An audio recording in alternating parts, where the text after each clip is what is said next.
distinguished guests, uh, my fellow colleagues, and dear educators.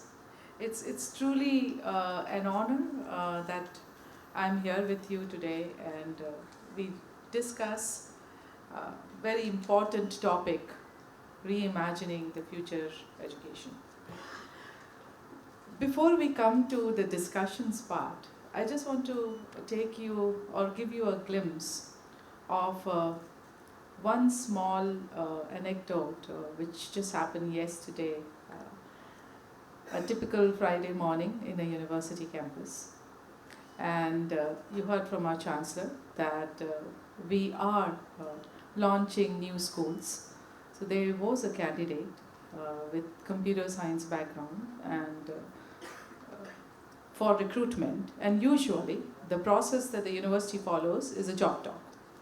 So in the job talk, there are experts from the field who come, and students are invited for the demo lecture, and the candidate makes a presentation.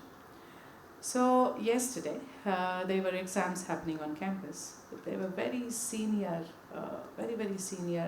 professors from IIT Mumbai who are now visiting faculty, distinguished visiting faculty at SaiU. One of the most cited professors. So the panel was there with such esteemed members. They were my faculty colleagues, some of them are here. The deans were there, academic affairs dean was there. And the candidate comes in. To her surprise, she says there aren't any student, but there was one student. Simply because there were exams happening. And this one student knows very well that this is a technical presentation on computer science, computing and data science. This student is doing a major in international relations. And what you see there is the true application of liberal education. Look at his intellectual curiosity. Look at the critical thinking. Look at the holistic personality that this student is developing. With all the courage, he sits there and says, yes, I'm non-technical. I have taken a course in computing and data science because the framework allows you to, and I'm very intrigued. And not just that he just sat there, but also asked such intelligent questions. And he's a third-year student. Just imagine a young undergraduate student who's majoring in a very important area in IR, and today the country needs that. Whether it's for the emerging economy or geopolitical or trade and business, IR is such an important major, but the student is equally competent in computing and data science field, who's invited even in a faculty recruitment process. That's just a glimpse, very small glimpse of SaiU to tell you what this university does. Right from day one, I would say it's not just the framework, but it's also the hard work of faculty members who spend time in engaging with students to see that their intellectual curiosity are, I would say, agile and addressed every day with interesting assignments. But then this is a difference which is not there in many of the institutions in the country. And I am a very old alum of KFI, one of the KFI institutions, Rajghat Basin School. And I go back in mid-80s when I was in the school. Yes, I'm dating myself, but that's all right.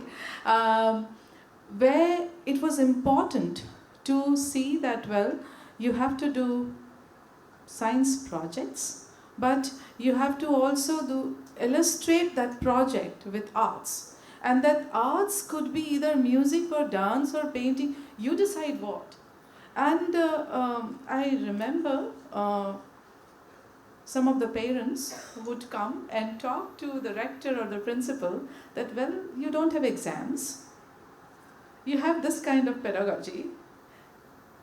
What's going on? And we used to fear, I remember that, because as students, we used to fear that, oh my God, we are going to have exams. We are loving what we are doing. Sometimes it was quite confusing also.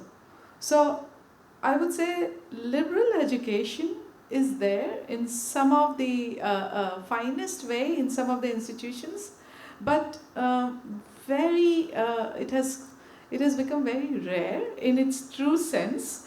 But SaiU is gives the students an opportunity to study, let's say, computing and science, also take electives from School of Law, just an example, and then work on projects on ethics of artificial intelligence.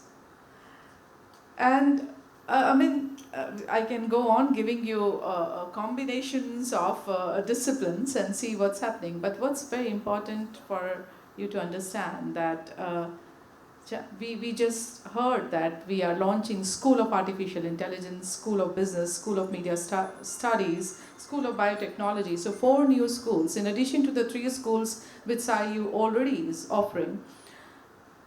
The true essence of liberal education framework is there in all these schools.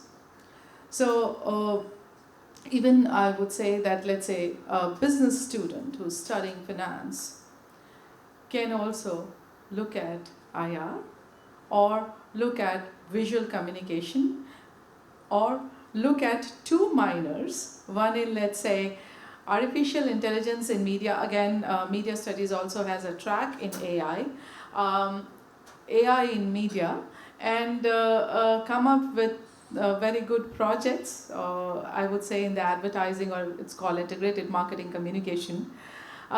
Maybe IMC leader in the country. So that's what the school envisioning in the new 4 disciplines.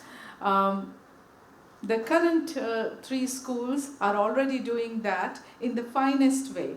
At SaiU, our vision deeply aligns with this theme, which is interdisciplinarity, also transdisciplinarity, coming all together into new area.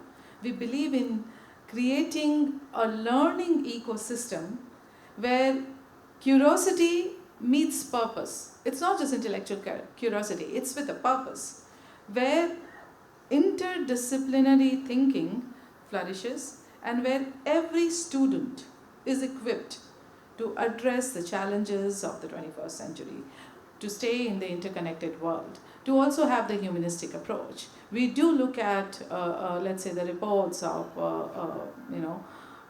World Economic Forum as what are the skills that are required in the future.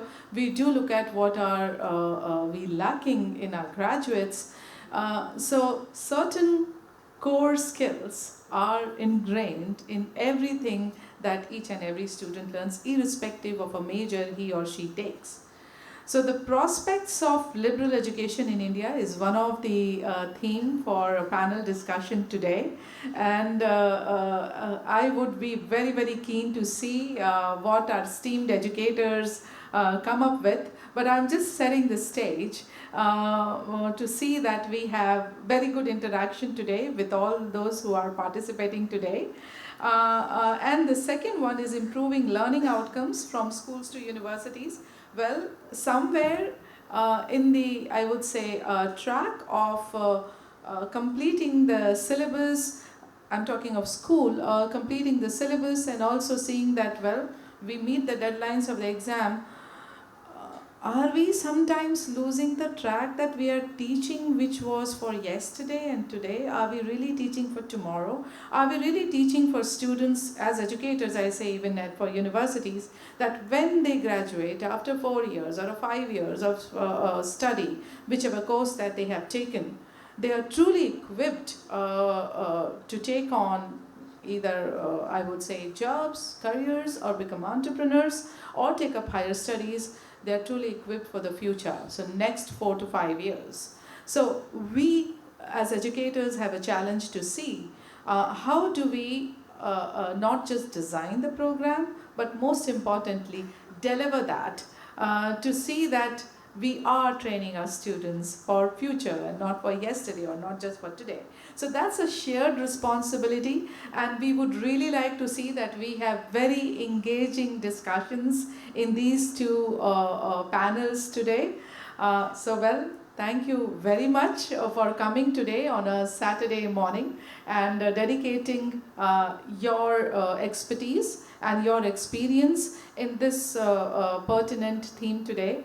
I look forward to having a very engaging session and discussion with you throughout the day. Thank you very much.